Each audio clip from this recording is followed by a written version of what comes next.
Hindi ka pa rin natututo. Sabi ka pa rin sa atensyon galing sa ibang tao.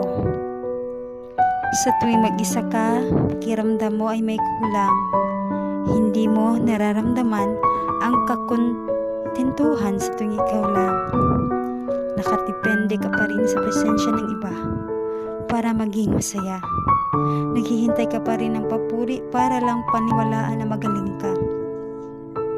Hindi mo pa rin kayang kumain sa labas ng mag-isa. Takot ka pa rin tabihan ng bakanting silya. Hindi ka pa rin natututo.